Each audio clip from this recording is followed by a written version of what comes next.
kami menggandakan tesis kami bahwa Bitcoin kemungkinan telah mencapai the end bottom, titik terendah.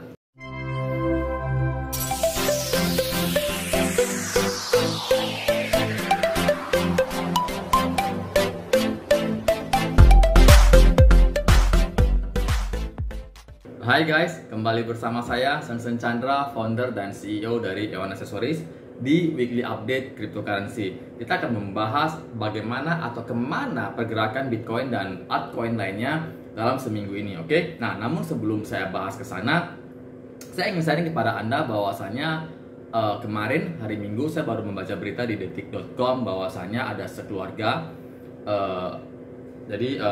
mama, papa, dan anaknya, anak berusia 10 tahun, cewek, di Korea Selatan ditemukan tewas tenggelam di dalam mobil di laut di Korea Selatan. Nah, jadi singkat cerita, pada tanggal 19 Mei, orang tua si gadis 10 tahun ini meminta libur untuk anaknya selama 6 hari di sekolahnya. Jadi mereka meminta izin bahwasanya anaknya akan cuti sekolah selama 6 hari. Nah, setelah 6 hari anaknya belum datang ke sekolah, belum bersekolah, sehingga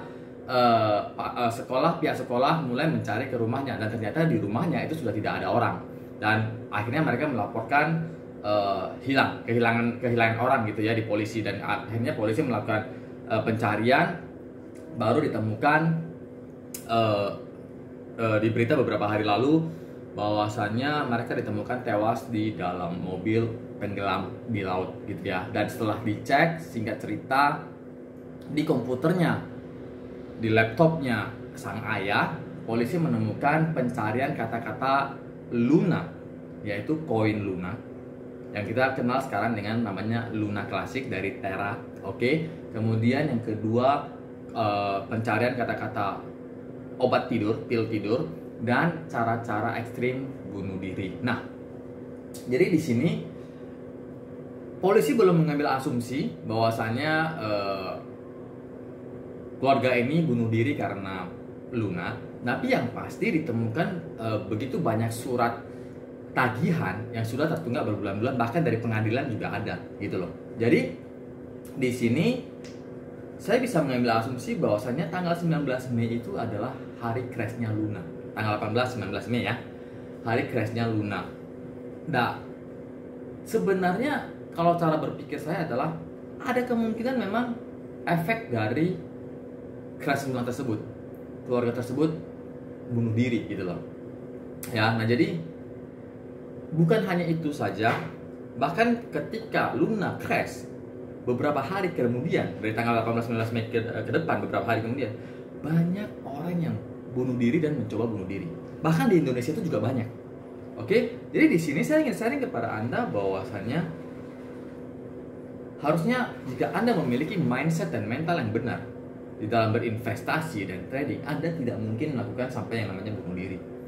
Oke, jadi di sini saya ingin sharing kepada Anda bahwasanya Anda harus memiliki mindset dan mental yang benar di dalam berinvestasi dan trading. Oke, terutama yang aset yang beresiko seperti saham dan kripto yang beresiko. Jadi di sini tanpa Anda memiliki pengetahuan yang benar yang bisa membuat mindset Anda dan mindset mental Anda menjadi benar, Anda akan berada di dalam posisi bukan sebagai seorang trader tapi sebagai seorang gambler. Oke, jadi saya sangat berharap bahwasanya Anda akan belajar bagaimana cara berinvestasi yang benar dengan mindset dan mental yang benar. Salah satunya adalah investasi atau trading itu menggunakan uang dingin. Uang dingin, oke? Namun jika Anda bertanya, tapi saya tidak memiliki uang dingin, tapi saya ingin dapat uang di sana. Nah, ada dua hal yang saya ingin sharing kepada Anda. Yang pertama, trading atau investasi, terutama di kripto, bukan shortcut atau jalan cepat Anda untuk kaya. Bukan. Itu yang Anda harus tahu dulu. Dan yang kedua, jika Anda memaksakan uang bisnis Anda atau uang belanjaan Anda sehari-hari untuk dimasukin ke dalam sebuah trading atau investasi, Anda akan kesusahan. Karena apa? Anda harus yang ibaratnya uang yang Anda harus dipakai untuk makan, untuk anak istri Anda makan, untuk sekolah anak Anda pakai untuk investasi atau trading. Itu juga salah gitu loh. Nggak boleh seperti itu. Kalau memang belum ada uang dingin atau uang nganggur, ya jangan investasi dulu. Sisihkan sedikit-sedikit, tabung, gitu. Dan itu adalah cara yang paling benar menurut saya ya, bagi Anda yang masih belum punya yang namanya uang dingin. Oke, jadi tabung seberapa sedikit pun, berapa kecil pun, tabung di sebuah investasi. Jadi sistemnya tabung, jangan trading. Oke, dan kemudian hal yang kedua setelah menggunakan uang dingin, jangan all in. Investasi itu nggak boleh all in ya. Artinya Anda menjual semua aset Anda menggunakan semua uang Anda dan berspekulasi kepada sebuah saham atau sebuah koin atau kripto. Itu juga jangan. Investasi itu nabung dengan menggunakan uang dingin. Jadi sistem itu nabung, jangan all in. Gunakan money management. Kalaupun Anda mau menggunakan trading untuk mendapatkan income, bukan investasi jangka panjang, bisa. Tapi gunakan money management. Nah, apa bedanya gambling dengan trading? Oke, gini. Gambling, Anda tidak bisa menggunakan yang namanya money management. Contoh, Anda bet di dadu, ya dadu, Anda bet di dadu, Anda pasang di big. Oke, nah ketika hasilnya keluar small, ya uang Anda tersebut ya sudah kalah gitu loh. Tapi kalau di trading, Anda pasang di sebuah koin, Anda berharap dia naik untuk mendapatkan keuntungan. Tapi ternyata hasilnya dia turun. Nah, ketika dia turun, Anda bisa beli lagi di support button berikutnya, cicilan kedua, tanpa Anda harus mengalami kerugian di cicilan yang pertama. Nah, kira-kira seperti itu. Nah, inilah bedanya gambling dengan trading. Anda harus bisa mengerti, gambling sangat berbeda dengan trading. Gambling Anda tidak bisa menggunakan money management seperti yang tadi saya jelaskan. Oke? Jadi Anda harus bisa memiliki pengetahuan money management. Oke? Dan yang ketiga, Anda harus menguasai pengetahuan tentang fundamental analysis dan juga technical analysis. Oke? Terutama kalau Anda seorang trading, dua-duanya harus Anda kuasai. Tapi kalau Anda ingin investasi jangka panjang, fundamental sudah cukup. Untuk chart ya hanya menentukan titik beli di setiap bulannya. Oh, dia lagi turun nih, lagi candle merah, beli. Oke? Dan yang terakhir, selalu beli di candle merah dan jual di candle hijau. Namun sekarang ini kan di crypto kan ada yang namanya short, dimana kita jual short untuk penurunan kita mendapatkan keuntungan. Nah, ini Anda harus benar-benar menguasai yang namanya technical analysis. Anda harus bisa menguasai cara membaca chart. Oke? Nah, jadi saya harap dengan saya sharing seperti ini, kita terutama warga negara Indonesia bisa memiliki mindset dan mental yang benar dalam trading dan investasi apapun itu, baik itu di saham maupun di kripto. Oke? Dan tidak ada lagi kejadian yang namanya bunuh diri. Oke? Nah, kita akan lanjut di weekly update yang ingin saya sharing kepada Anda bagaimana pergerakan atau ke arah mana Bitcoin dan altcoin lainnya akan bergerak di minggu ini. Oke, nah minggu ini akan menjadi minggu yang bergejolak karena pasar finansial atau market finansial, pasar keuangan sedang memperkirakan resesi ekonomi tahun 2022 sampai 2023 yang semakin tinggi. Bahkan kalau menurut saya sebenarnya kita sudah memasuki yang namanya resesi. Amerika sudah memasuki yang namanya resesi. Hanya tinggal tunggu pengumuman. Dan tentu saja semua orang takut akan resesi dan inflasi yang semakin tinggi dalam satu dekade ini. Jadi inflasi saat ini itu yang tertinggi selama 10 tahun ini. Oke? Dan tentunya hal ini akan mempengaruhi pasar kripto atau market kripto, di mana kripto akan susah mendapatkan penawaran yang terbaik untuk bisa lebih maju. Oke? Nah, namun para ahli sudah menjelaskan bahwa support 20K adalah support yang kuat. Oke? Dan di video ini kita akan buktikan lagi dengan bukti yang lebih banyak bahwasanya support 20K adalah support yang kuat. Oke? Nah, tentu saja selama seminggu sebelumnya ada aksi harga dasar di bawah 20K. Bahkan sekarang sejak video ini lagi dibikin, harga sedang berada di 19,1K ya. Nah, pada setiap terobosan besar di bawah 20K, Bitcoin terus mendapatkan pembeli dips. Dips itu artinya pembeli bottom, pembeli bawah ya, yang segera mendorongnya kembali ke level 20K. Dan ini artinya minat beli di level 19K dan lebih rendah dikit menunjukkan bahwa 20K pada akhirnya dapat membuktikan titik terendah dalam siklus ini. Jadi artinya minat pasar terhadap harga Bitcoin di bawah 20K itu sangat besar. Di level 19K dan di bawahnya sedikit ya, itu sangat besar. Yang artinya peminat itu masih ada, hanya saja mereka itu tidak terburu-buru seperti yang kita lakuin, seperti yang selalu saya sarankan di video weekly update sebelumnya, bersabar gitu loh. Jadi mereka investor-investor ini bersabar menunggu titik bottom yang murah, dan titik bottom inilah yang menurut kita adalah end bottom saat ini. 19K, 20K itu adalah titik support yang kuat, dan di bawahnya 19K itu adalah titik terendah yang kita boleh mulai cicil gitu loh. Oke. Nah, jadi dapat dibilang harga di bawah 20K hanya terjadi secara singkat. Oke, kita lihat grafik di bawah ini. Ya kan sudah dibuktikan bahwasanya setiap kali turun ke bawah 20K, secara singkat akan mantul lagi kembali ke 20K. Ya. Nah, ada juga kerugian yang direalisasikan yang terjadi selama aksi jual ini, yang menunjukkan bahwa kita telah melihat rasa sakit maksimal. Maksimal pain itu sudah kelihatan gitu loh. Oke, kerugian yang direalisasikan mencapai hampir 5 miliar US dollar awal bulan ini ketika Bitcoin runtuh ke level 17.500, menandai kerugian yang direalisasikan lebih dari 1% dari total kapitalisasi pasar Bitcoin. Itu adalah bacaan yang sangat tinggi. Realisasi kerugian hampir 5 miliar US dollar hanya terjadi sekali sebelumnya, dan itu mendekati titik terendah Juli 2021 yang di 17,5 itu ya. Rasio kerugian yang direalisasikan di atas 1% dari kapitalisasi pasar Bitcoin hanya terjadi 2 kali sebelumnya. Yang pertama terjadi selama akhir pasar 2018, dan yang lainnya selama krisis COVID-19.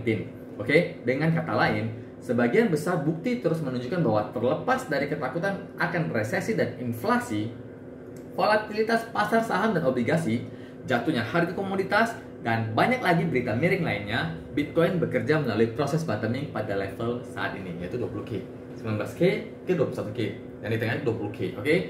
Jadi prospek kasus dasar kami tetap untuk Bitcoin akan mengkonsolidasi sekitar 20.000 US dollar selama 6 bulan ke depan, sebelum berubah tajam lebih tinggi pada awal 2023. Kemudian Bitcoin akan memasuki siklus new booming sepanjang 2023, 2024, dan 2025. Sekitar separuh atau halving Bitcoin keempat. Oke, nah keyakinan kami terhadap prospek ini telah menguat selama seminggu terakhir. Itu sebagian karena bukti yang disebutkan di atas yang memperkuat tesis kami untuk 20K menjadi bagian bottom Bitcoin. Tapi itu juga sebagian karena ketakutan resesi telah meningkat, dan seperti yang mereka miliki, ekspektasi untuk poros dovish dalam kebijakan Fed juga meningkat. Jadi ingat, siklus kenaikan suku bunga The Fed yang agresif pada tahun 2022 bertepatan dengan penurunan tajam dalam kripto. Itu sebagian besar karena kenaikan suku bunga menguras pasar likuiditas dan mengurangi selera risiko investor, yang menciptakan hambatan ganda untuk kripto. Sebaliknya, penurunan suku bunga Fed harus bertepatan dengan kenaikan tajam dalam kripto, karena mereka menyuntikkan likuiditas ke pasar dan meningkatkan selera risiko, menciptakan penarik ganda untuk kripto. Memang inilah yang terjadi pada 2018 dan 2019. Selama 2018, The Fed berada di jalur kenaikan suku bunga yang cukup agresif. Selama siklus itu, Bitcoin turun dari 20.000 US dollar menjadi 3.000 US dollar. Namun, segera setelah Fed menghentikan kenaikan suku bunga pada awal 2019, Bitcoin melonjak dari 3.000 US dollar menjadi lebih dari 10.000 US dollar dalam 6 bulan ke depan. Oke, nah, jadi kenaikan suku bunga itu membunuh kripto. Itu penting untuk dicatat karena ekspektasi The Fed untuk berporos pada penurunan suku bunga telah meningkat secara signifikan selama beberapa minggu terakhir ini, sangat mendukung penembusan Bitcoin pada tahun 2023. Pada awal bulan ini, sangat sedikit investor yang memperkirakan Fed akan menghentikan kenaikan suku bunga dalam waktu dekat. Pasar memperkirakan kenaikan suku bunga stabil hingga tahun 2024. Namun, model probabilitas suku bunga dunia, yaitu WIRP, Bloomberg sekarang menyerukan suku bunga mencapai puncaknya pada awal 2023 dan bagi The Fed untuk mulai memangkas suku bunga pada Maret 2023. Pasar memproyeksikan suku bunga dari sana hingga akhir 2024. Pada dasarnya, kemungkinan besar Bitcoin memasuki siklus booming baru di awal tahun 2023. Siklus new booming atau siklus new bullish. Oke? Kripto tidak hanya akan mendapatkan dorongan besar dari perubahan kebijakan Fed itu, tetapi mereka juga akan menang besar karena inflasi sudah mati pada saat itu, semoga ya. Dan momentum ekonomi membaik, bukan menurun. Plus, pada Maret 2023, halving Bitcoin, separuh Bitcoin, akan keluar sekitar 12 bulan yang secara historis konsisten dengan dimulainya siklus booming sebelumnya. Nah, secara keseluruhan kami menggandakan tesis kami bahwa Bitcoin kemungkinan telah mencapai the end bottom, titik terendah. Kripto akan berkonsolidasi selama 6 bulan ke depan. Siklus new booming akan dimulai pada awal 2023. Bitcoin dan altcoin berkualitas tinggi akan mencapai level tertinggi baru pada 24-25. Kita bisa saja salah, memang tidak ada yang bisa memprediksi masa depan dengan secara signifikan, ya, kejelasan yang secara signifikan, secara 100% tepat. Di tengah turbulensi makroekonomi yang begitu kuat, itu sebabnya kita tidak mengambil sifat agresif. Oke, kita tidak mengambil tindakan agresif saat ini, dan sebaliknya tetap bersabar. Sama seperti investor besar-besar lainnya, mereka juga bersabar gitu loh ya. Nah, tapi kami pikir waktu akan membuktikan kami benar, dan jika ya, pertengahan 2022 akan turun sebagai peluang pembelian kripto yang Anda boleh mulai cicil. Oke, jadi strategi kita minggu ini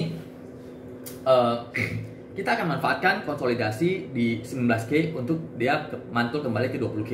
Oke, jadi strategi kita adalah sama, kita patience, kita bersabar, dan sekarang ini memang lagi 19K, Anda boleh mulai cicil. Dan menurut saya, setelah saya melihat pattern secara technical analisis, saya pattern chart, harusnya minggu ini akan menjadi minggu bullish. Untuk, maksudnya itu bukan untuk naik ke lebih dari 21K ya, tapi minggu untuk bisa menembus resisten 20K.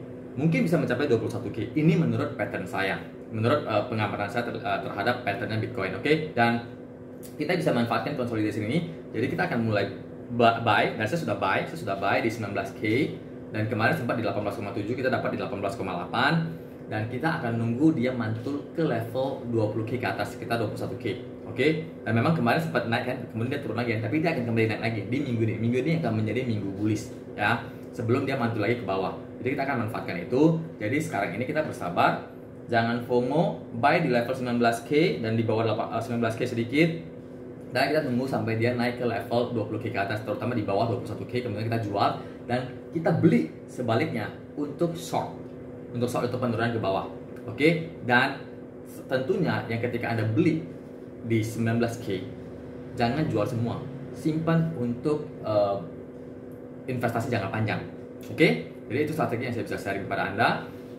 Minggu ini akan menjadi minggu yang bullish, karena minggu lalu kita sudah memprediksikan bahwasanya minggu lalu kita akan crash, dan ternyata benar tembus ke di bawah 19K, dan saat ini saya memprediksikan bahwasanya minggu ini akan menjadi minggu bullish. Kita akan naik ke level 20K ke atas. Oke, itu aja yang bisa saya sharing. Dan bagi Anda, jika Anda ingin belajar tentang investasi dan trading kripto, Anda bisa ikut join grup WA kami.